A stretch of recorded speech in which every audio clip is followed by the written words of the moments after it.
Olá, torcedor santista, aqui é o canal Direto da Vila, com as principais notícias do nosso querido Peixão. Mas antes de ficar por dentro de tudo, não esqueça de se inscrever no canal, deixar seu like e clicar no sininho de notificações. O Santos derrapa de novo em plena Vila Belmiro e só empata com o São Paulo em 0-0 na noite desse domingo em jogo válido pela 34ª rodada do Campeonato Brasileiro. A expectativa da torcida era grande para essa partida, em virtude da sequência de 5 jogos sem derrotas do Peixe, e lotou a Vila Belmiro, sonhando com a conquista de mais 3 pontos na competição nacional, o que deixaria a equipe alvinegra muito mais próxima da fuga do rebaixamento. Mas para a frustração geral, o Santos não fez uma boa partida e viu seu adversário perder diversas oportunidades de gol, tendo inclusive colocado 2 bolas nas traves de João Paulo. Nem a volta de Soteldo foi suficiente para suplantar o adversário, que jogou de forma bem organizada e sem nenhuma preocupação com a sua situação no Brasileirão. No final, a conquista de 1 ponto no Clássico foi considerada boa para o Peixe. Veja a seguir as entrevistas do zagueiro Joaquim e a coletiva do técnico Marcelo Fernandes. Guide, estou aqui com o Joaquim. Joaquim, o Santos começou bem o segundo tempo, mas não conseguiu fazer o gol. O que faltou para o Santos sair do jogo de hoje com a vitória? Cara, a gente entrou um pouco desligado, mas conseguiu voltar para o segundo tempo melhor. A gente criou algumas chances, infelizmente não conseguimos fazer o gol, mas pontuar também não é muito ruim, né? A gente queria, lógico, ganhar. Infelizmente não conseguimos, mas melhor empatar do que perder, né? Então agora é focar no resto do campeonato aí e olhar para o lado positivo também, né? O terceiro jogo que a gente não sofre gol. E agora é focar nos próximos jogos e pontuar o máximo possível. Preocupa 2 jogos seguidos na Vila sem vitória e sem gols? Não entendi. Preocupa jogar na Vila 2 jogos seguidos e não fazer nenhum gol, não conseguir a vitória? Cara, sem dúvidas. A gente sabe que aqui a gente tem que ganhar, né? Infelizmente não ganhamos. Preocupa sim, mas agora é focar, trabalhar para sair dessa situação. Complexo da temporada há anos, o Santos vem insistindo no esquema 4-3-3, e quando você chegou e mudou o esquema tático para um 3-5-2, e às vezes até no 4-4-2, o time começou a engrenar. Primeiro eu queria saber o que você tentou quando abriu o Soteldo e Silveira nas pontas, se despovoou mais o meio campo, e também sobre a sequência desse esquema tático que algumas partidas, quando foi utilizado, não funcionou. Primeiramente, boa noite, né? Realmente, o que nós pensamos para o jogo de hoje, no primeiro tempo não casou, mas eu discordo de vocês. O Santos foi muito feliz já com 4-3-3 por anos aí. E hoje nós tentamos liberar um pouco a equipe. No primeiro tempo não encaixou, volto a dizer, porque a gente também não tem as peças que a gente precisa ter, por machucado, por alguma coisa, para voltar para o nosso tradicional. Hoje o Kevson fez uma partida até onde deu, estava com o tornozelo um pouco machucado, e nós tentamos voltar para o tradicional, né, mesmo de um falso ali, o Rincon por dentro, né, a gente colocamos o Rodrigo, as coisas melhoraram porque a gente vem habitualmente jogando nesse esquema. Mas não é desculpa, não, né, mas assim, jogar 3 jogos em 6 dias é complicado. Nossa equipe sentiu muito fisicamente hoje, correu atrasado na maioria das bolas, e foi geral, foi uma coisa assim muito absurda. E num clássico, o São Paulo com um dia mais de descanso, uma grande equipe muito bem treinada pelo Dorival. E foi o que eu falei para eles, a gente não deixa de ganhar 3 pontos, mas a gente ganha 1 ponto aqui hoje, importante para a nossa sequência. Marcelo, boa noite, tudo bem? Felipe Camargo, de Olho no Peixe, Rádio 105 FM.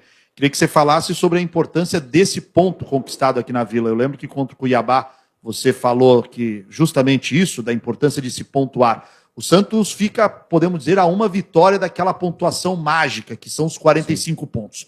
Trabalha-se internamente que esses 45 pontos é o número ideal? É mais uma vitória para acabar esse pesadelo? Ou projeta-se um pouco mais para se ter uma gordurinha e terminar a temporada onde o Santos merece, que é a primeira divisão do futebol brasileiro? Assim, Felipe, como eu falei em todas as entrevistas, a gente não trabalha com projeção nenhuma, a gente trabalha de jogo a jogo. Hoje ganhamos 1 ponto, sim, importantíssimo para a sequência, tendo que os adversários mais próximos, só o Vasco ganhou, os demais perderam ou empataram. Então a gente ganha 1 ponto aqui hoje num clássico difícil, volto a dizer. E a equipe sentiu muito a carga física das partidas. Porque assim, a gente não pode fugir. O São Paulo jogou melhor, a gente tem que confessar que jogou melhor. E uma pelo esquema tático que não casou no primeiro tempo e outra na questão física. Até quando nós encaixamos o que a gente vinha fazendo, melhoramos, criamos algumas oportunidades, mas o São Paulo continuava perigoso no jogo. E a gente sofreu muito na questão física, porque não é uma desculpa, é uma realidade, né? A gente realmente estava muito desgastado, os números ali mostraram. E eu acho que isso também ajudou o São Paulo um pouco, por a carga em cima, como eles colocaram. Uma equipe muito perigosa, volto a dizer, muito bem treinada. Mas a gente não faz projeção nenhuma, não. A gente é de jogo a jogo, não tem número mágico, não tem absolutamente nada. A gente precisa ganhar jogos, ganhar pontos. E hoje nós ganhamos um ponto importante aqui. Marcelo, tudo bem? Kaique Silva da Transamérica. Queria tirar uma dúvida com você. O quanto a comissão técnica hoje comemora em ter essa pausa por conta da data FIFA, até pela preocupação da questão física dos jogadores. O Soteldo, por exemplo, era a dúvida para o jogo de hoje. Sim. A gente não sabia se ele começaria jogando, se tinha condições de jogo. E também outros jogadores importantes que você tem que estão fora hoje. A pergunta é primordial. A equipe precisava muito dessa parada. Já programamos tudo isso, e essa semana vai ser importante. Tanto que o Dodô nós seguramos em 2 jogos. Ele teria até a oportunidade de repente fazer alguma coisa para ir para o jogo. E a gente, como os zagueiros não tomaram os cartões, a gente preferiu preservá-lo, pois a gente teria 15 dias pela frente para realmente sacramentar. Acho que o João Basso também a gente sabe que é uma lesão um pouco mais delicada, mas que evoluiu muito bem e tem mais 15 dias aí. Não digo para o próximo jogo, mas de repente para um final de campeonato ele vai estar bem. E veio numa hora certa, sabe? A gente conquistou um ponto importante. Estamos numa situação delicada ainda, mais com um pouco mais de fôlego, para no final encher o tanque de gasolina e pegar esses últimos 4 jogos. Marcelo, boa noite. Boa noite.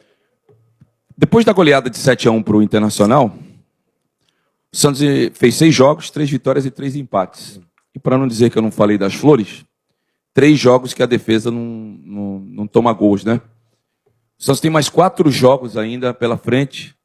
Você está preocupado ainda daquele número mágico para escapar? Ou já dá para sonhar com Sul-Americana ou ainda é precoce esse tipo de análise, Marcelo? Ademir, assim, eu já falei isso uma vez e vou falar de novo. Eu sou um cara que fala a verdade, a realidade. Como eu falo para eles lá, eu falo para vocês aqui. Nós disputamos um campeonato, como eu falei até agora. Nós temos um campeonato dificílimo para disputar, que é sair dessa zona incômoda. E nós estamos disputando esse campeonato.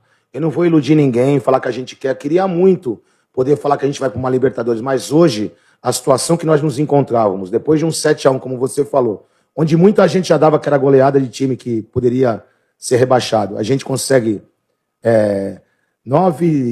12 pontos, entendeu? De 18. Então, assim, é uma recuperação muito importante, com sequência de jogos difíceis e sem tempo com 2 viagens no meio e sem tempo de descanso. Então, assim, a gente trabalha de jogo a jogo, a defesa não tomou o gol de novo, isso é importante. A gente vem trabalhando 3 jogos já. E, cara, o campeonato vai ser isso aí, cara. É detalhe, não deu para ganhar 3, ganhar 1 e vamos assim até o fim. Pode ter certeza que vai ser duro até o fim. Marcelo, Bruno aqui da Trivela. Tira uma dúvida. Ontem o Abel, depois do jogo, ele também criticou muito forte assim, a questão do calendário. Porque eu não lembro exatamente quantos jogos ele falou que o Palmeiras fez em 8 dias. E você reconhece que parte do Santos não ter ido tão bem quanto o São Paulo é fruto disso também, desse desgaste de 3 jogos em 6 dias que você comentou? Posso falar?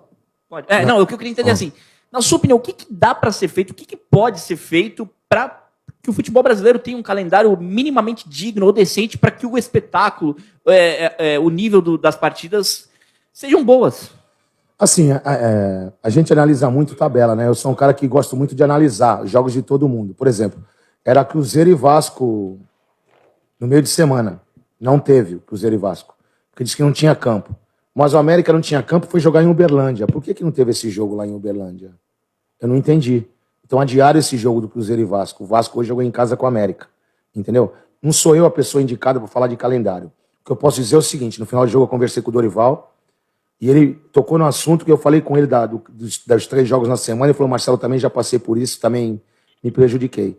Agora cabe aos dirigentes ver isso, né? A gente não... O meu negócio é ajudar a equipe, ajudar os jogadores, e a gente tem que estar no horário e no jogo marcado. Infelizmente foi de 2 em 2 dias. E eu vou falar para você, cara. Foi importante a logística que fizemos. Que nós tomamos lá de 7 do Inter, e nós sentamos para conversar, para saber o que aconteceu, porque foi todo mundo muito abaixo.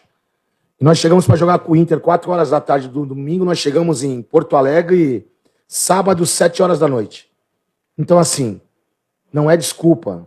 Volto a dizer que nem Não adianta eu falar que é desculpa. A equipe do São Paulo fez um grande jogo e nós não estivemos hoje numa noite feliz. Tecnicamente, mas o físico realmente atrasou bastante a gente. Marcelo, boa noite. Iago Rudá, do GE. Ô Marcelo, eu queria fazer um compilado de tudo isso que a gente está falando. Dos 3 jogos sem tomar gol, dessas viagens e tudo mais, só que o Santos chega a 6 jogos de invencibilidade, salvo engano aqui, é a maior sequência invicta do clube na temporada. Qual que é o seu grau de satisfação com o que o grupo está fazendo? Porque tem a questão das viagens, tem a questão da parte física, tem a questão da dificuldade do campeonato e da pressão de estar perto ali da zona de rebaixamento, mas o Santos está entregando, assim, né? Não tá conseguindo fazer jogos brilhantes, mas está entregando. E aí, em cima disso, assim, qual que é o seu grau de satisfação com o seu trabalho, com o trabalho do grupo, com o que está sendo feito aqui? Pô, cara, meu grau de satisfação é imenso para esse grupo aí. Só posso agradecer como agradeci todos os jogadores ali dentro. É humanamente impossível ter essa sequência de jogos assim, tão duros, né? E como você falou, a sequência de 6 jogos, a equipe teve um revés muito duro lá em Porto Alegre, foi muito duro, mas que a gente resolveu isso num dia, a gente já colocou uma pedra em cima disso. E assim, cara, como é que eu tô satisfeito com a equipe? A equipe ganhou 6 jogos, né? 6 jogos de invencibilidade, mas comigo ganhou 6 jogos também. E ganhamos 4 jogos fora. Ganhamos do Flamengo completo, do Palmeiras completo, Goiás, que é muito difícil na Serrinha, e ganhamos o outro de quem foi? Do Bahia, o primeiro jogo. Então, assim, esses moleques estão entregando muito, sabe? A molecada está muito afim de... E isso já está mostrado. A torcida sabe e está vendo o que a gente está fazendo. Entendeu? Hoje, logicamente, a frustração é grande. Como foi com o Cuiabá, um jogo abaixo. Mas o que a gente tem que falar? Falar o que aconteceu com o Red Bull. Nós fizemos um jogo com não sei quantas oportunidades de gol. Tentamos, pegamos uma grande equipe, perdemos o jogo de 3-1, saímos aplaudidos. Eu em 2 jogos empatei aqui em casa. Não foram partidas boas, mas eu somei 2 pontos. Então, meu grau de satisfação é muito alto para essa equipe que está entregando, como você falou, no momento crucial. Porque, assim, eu peguei... quando a gente começou o trabalho aqui, eram 15 jogos para conseguir 8 vitórias. Ninguém acreditava, parceiro. Estou falando para você a real, ninguém acreditava. Nós ali sim, nós acreditávamos porque a gente sabe o tamanho do clube que a gente está jogando, que a gente está trabalhando. Hoje, pela boca de todo mundo, a gente tem 4 jogos para 1 vitória, pelo número que todo mundo fala. Então, assim, como é que um grupo desse fazer isso com jogos que ganhou fora, até em casa, jogos difíceis, como é o Campeonato Brasileiro, são todos jogos difíceis, sabe? Só tenho que agradecer esses jogadores, a torcida que está compreendendo. Lógico que tem pessoas que reclamam, tem que reclamar, queria a vitória, como nós também queríamos. Mas é super normal. Acho que as coisas estão no caminho digno da história do Santos. Não de livrar de rebaixamento, que o Santos não precisava passar disso nunca. Mas de, pelo menos, ficar 6 jogos invicto, conseguir vitórias fora, que é o normal do Santos Futebol Clube. Marcelo, boa noite, tudo bem? Boa noite. O desempenho do Santos caiu muito dentro de casa, né? Se por um lado, fora de casa, tem conquistado pontos preciosos, dentro de casa, o último grande jogo do Santos foi justamente contra o Bragantino, quando perdeu, mas fez um grande jogo. Na minha opinião, não merecia perder do Bragantino. Hoje você colocou 3 atacantes, na prática você tinha 4 atacantes, né? Você tinha o Lucas Braga, que joga de lateral, de característica eu estou falando, né? Você tinha 4 atacantes dentro de campo. Você tinha o Max, você tinha o Soteldo, você tinha o Marcos Leonardo. Mas, na verdade, foram atacantes que não jogaram como atacantes, né? O Max, por exemplo, ele mais marcou o Caio Paulista do que foi marcado pelo Caio Paulista, né? O time, muitas vezes, principalmente no primeiro tempo, você vê as estatísticas, 70% de posse de bola para o São Paulo. Tudo bem, você falou do cansaço, realmente, desgaste, a gente compreende, mas no segundo tempo, quando você muda o esquema, o time melhora, o time consegue ficar mais com a bola, o time consegue produzir mais ofensivamente. O que deu errado, né? Porque você, teoricamente, montou um time para ir para cima, para contra-atacar rápido, mas não contra-atacava. Outra dúvida que eu tenho, por que o Santos, em toda a bola parada, cruzada na área do Santos, tanto escanteio quanto cobrança de falta, o Santos não tem ninguém que fique na sobra no ataque? Você não vê um homem, por exemplo, só se passou despercebido para mim. Lá na frente? Na frente. Para segurar 2 zagueiros? Isso. Qual time faz isso? Ué, porque o Caio Paulista fez isso várias vezes. Não. Qual time deixa um cara na frente? O Caio Paulista, estou dando um exemplo aqui. Ele abre para dar amplitude, ele abre diversas vezes, forçando ali. O Maximiliano fechava um pouco mais e o Lucas Braga ficava mais na sobra do Caio, né? Pelo menos é o que eu via em campo. Por que você entende que manter um homem para puxar contra-ataque, para fazer amplitude, você está querendo dizer que não deixa ninguém na frente para segurar dois jogadores lá no meio de campo, é isso? Não, sim. Lá no meio de campo. Sim, escanteio contra mim. Pelo menos na intermediária. Não, sim, o time inteiro dentro da área. Dentro da área, então tá bom, vou te falar. Nos jogos contra o Red Bull, não sei se você viu, nós deixamos Soteldo e Lucas Braga encostados na linha, no canto do meio de campo. O Lucas Braga e o Soteldo. Entendeu? Só que assim, os caras começaram a matar a gente, que o cara que marcava ia receber a curta no escanteio. Então, o Lucas Braga ou o Soteldo tinha que recuar. Quando você tem, se você pegar vários jogos e, assim, uma lição que a gente faz, eu vou até te falar. A maioria das equipes voltam com 10 jogadores. A maioria, a grande maioria. E nós tentamos mudar e mudamos isso no começo, de colocar dois homens na frente. Colocamos 2 homens na frente. Só que às vezes você tem times que faz jogada curta, você tem equipes que tem jogada, por exemplo, hoje tinha uma jogada do São Paulo, do Pablo Maia, que já fez 2 gols no campeonato. Que ele sai do rebote e faz o gol de cabeça na marca do pênalti. Nós marcamos essa, até com o Soteldo, porque dentro da área nós temos a defesa marcando em zona e 2 pessoas no rebote, no bloqueio, que era Nonato e o outro, não me lembro quem foi agora. Nós tínhamos 2 no bloqueio. Então, assim, é conforme o jogo, Wagner. A gente não é uma questão que volta com os 10. É de acordo com aquilo que o adversário apresenta. A gente não tem como colocar 2, 3 na frente. Por exemplo, se você colocar 3, ficam 3 defensores que ficam no mano, não tem problema. Entendeu? Às vezes a gente coloca, porque eles ficam com 3 rebotes, mas é importante a nossa bola parada e eu falo pra você. Nós melhoramos muito no quesito até que a gente não toma gol. Entendeu? Mas em 3 jogos que a gente não toma gol. Mas com certeza, o que você tá falando, a gente pensa também pelo seguinte, é uma forma de repente, você sair rápido, você sair num contra-ataque, e a gente deixa de fazer isso justamente para ter que marcar, porque o adversário tem alguma coisa de produtivo, para preocupar a gente. E outra pergunta foi, esqueci, Wagner, a respeito do esquema, né, que não deu certo. Sim. Mas assim, Wagner, deixa eu te falar. Nós entramos com o Rincon também de falso contra o Flamengo e acabou ele tendo que sair do meio dos 2 e jogar um pouco mais à frente com o Rodrigo. E casou muito bem. Poucas vezes ele só vinha para a construção, abria os zagueiros para os nossos laterais passar, como a gente tem feito. Mas que o Flamengo encaixou muito bem, o 4-4-2. Hoje a gente tentou com o Max, que vinha jogando muito bem, mas você também falou que verdade, que ele se preocupou muito em marcar e deixamos de jogar. E acho que faltou isso. Esse elo não foi muito... O primeiro tempo não foi bom. E a gente tem que ter consciência disso. E a gente tem que entender que hoje a forma que a gente joga mais tranquila e mais coesa que a gente tem é realmente com os 3 zagueiros. O caso do Dodô, por exemplo, acabei de falar, ele estava 2 jogos aí para voltar aí. Na bica para voltar. Ele teve um problema intestinal muito forte agora. E nós preferíamos ficar com ele resguardado já porque os zagueiros não tomaram os cartões. Que a gente tem o Jair, que eu coloquei um pouco no outro jogo, e não temos outro zagueiro. Teremos que improvisar. Então agora esse prazo agora vai ser importante para que a gente trabalhe bem o Dodô e que a gente possa voltar ao nosso esquema que deu certo, com todo mundo apto, como eu falei, o Basso também. Mas é importante a sua indagação porque são circunstâncias de jogo. A gente tem vez que dá e tem vez que não dá. É assim que funciona. Boa noite, Marcelo. Você noite. Disse na primeira resposta sua que faltou opções até para encaixar um 4-3-3.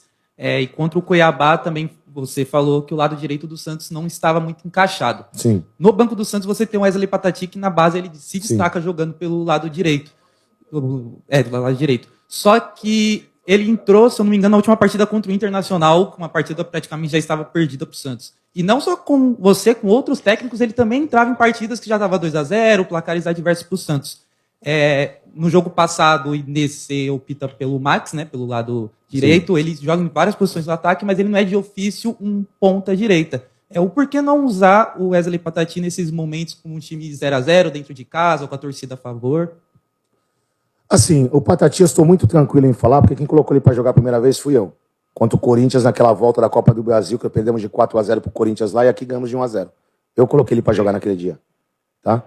E assim, a gente não pode ser... O Patati é um menino que está treinando muito, está se esforçando muito, como o Jair, como o Kevson, e é um menino que está sendo trabalhado para não ser colocado em situações ruins e não ter... fazer, como posso dizer? A gente tem que ter cuidado, sabe? A gente não pode achar que porque falta um ponta-direita, não. O Max está entregando muito bem, já mostrou isso. E o Patati é uma grande de uma opção também, entendeu? Só que os jogos são duros, são pesados. Ele, por característica, como você falou, gosta de jogar na direita, é muito bom jogador, só que tem outras funções também que o cara que joga aberto tem que cumprir. E na hora que a gente entender que ele tem que entrar, ele vai entrar sem problema algum. Marcelo, aqui à sua esquerda. Oba. Eduardo Jardim, TV Cultura Litoral, boa noite. Você hoje volta do intervalo com o Rodrigo, né, no lugar do Maxi, e depois o Dodi entra no lugar do Jean, como mudanças de meio de campo que eu estou citando, claro. E o Lucas Lima e o Furt só aos 38, né? Sim. Queria que você explicasse um pouquinho dessas mudanças em questão de características mesmo, dos atletas mais ofensivos, entre aspas, entrarem depois. E uma segunda, se você me permite, voltando até um pouquinho no jogo de quinta. Você coloca o Jair no final da partida, né? Ali, alguns minutinhos, uns 5 minutinhos, né? Foi mais para tirar esse nervosismo da estreia dele? Obrigado. Pô, pior que não, vou te responder a segunda primeiro. O Jair entrou na hora que ele ia colocar, se não me engano, aquele outro grandão que faz muito gol de cabeça junto com o Babi. O Magno, exatamente. Na hora que eu vi o Magno aquecer, nós fizemos o gol, eu chamei o Jair automaticamente, não foi nem para 5, 3, se fosse 15 minutos ele ia entrar do mesmo jeito. Então, nesse ponto, ele estava pronto para aguentar, que eu falo. Ele vem de 8 meses de cirurgia e agora é a hora que a gente precisa. É o mesmo caso do Patati, que o nosso amigo perguntou. São jogadores que a gente não pode, de maneira alguma, de repente, jogar numa fogueira, como dizia antigamente. A gente tem muita precaução quanto a isso, sabe? Mas a gente tem total confiança neles. Na hora que tiver que colocar, sim, a gente vai colocar. Outra pergunta foi, desculpa. Então, assim, o meio de campo no começo do jogo estava 3-3, a gente não estava marcando, estava chegando atrasado. O Jean sentiu muito o jogo passado para esse. Estava muito extenuado. O Nonato fez um grande jogo, mas no final já estava também muito abaixo fisicamente. Coloquei o Lima ali, porque ele tem uma situação de camisa 10, mas ao mesmo tempo pus o Dodge antes, porque era a função do Jean, era marcar no dentro do campo, junto com o Nonato e o Rincon. E o Rodrigo, perdão. E depois o Furk, o Marquinho também sentiu um pouco fisicamente, batalhou muito, entregou muito o Marquinho, e o Furk entrou no final. E assim, para vocês saberem, né, até o torcedor, o Furk chegou na concentração 4 horas da tarde. O filho dele nasceu ontem. Ele teve uma noite com a esposa, ligamos para ele se dispôs a vir para cá. Ele chegou na hora da preeleição nossa, 4h10. Ramiro, o nome do filho. Felicidades pro menino. E ele chegou 4 horas na hora. Ele não teve o descanso necessário. Então a gente procurou preservá-lo, mas no final do jogo é importante, até por uma bola aérea, tanto ofensiva como defensiva ou ofensiva. Ele entrou bem e se esforçou. Tudo isso é do dia a dia. A gente tem que trabalhar pensando em tudo e a gente tenta fazer o melhor sempre. Marcelo, boa noite. Oi, boa noite. Você disse no início da coletiva sobre a importância da data FIFA até para recuperar fisicamente os jogadores. Mas, ao mesmo tempo, você perde 3 atletas nesse período justamente que você também poderia aprimorar e ajustar um pouco mais o seu time. Tomás Rincon e Soteldo convocados pela seleção venezuelana e também o Marcos Leonardo. A minha pergunta é em cima do camisa 9 do Santos, porque ele vai para um período de teste só, né? Um período de treinamentos com a seleção olímpica, embora haja um pré-olímpico pela frente também no início da próxima temporada. Mas o Santos pensou em pedir a liberação desse jogador? Não seria mais importante nesse momento ele continuar treinando com o grupo para as 4 rodadas finais do Campeonato Brasileiro? Ou o clube pensa que não deve interferir nessa situação? Obrigado. Então, assim, foi boa pergunta sua. O Marquinho é um cara que estava com uma expectativa muito grande para a seleção de cima. Muito grande mesmo. Até porque ele está fazendo por onde ir. Está fazendo esses 15 jogos para cá, mostrou o seu valor, já mostrou em todas as seleções que ele passou.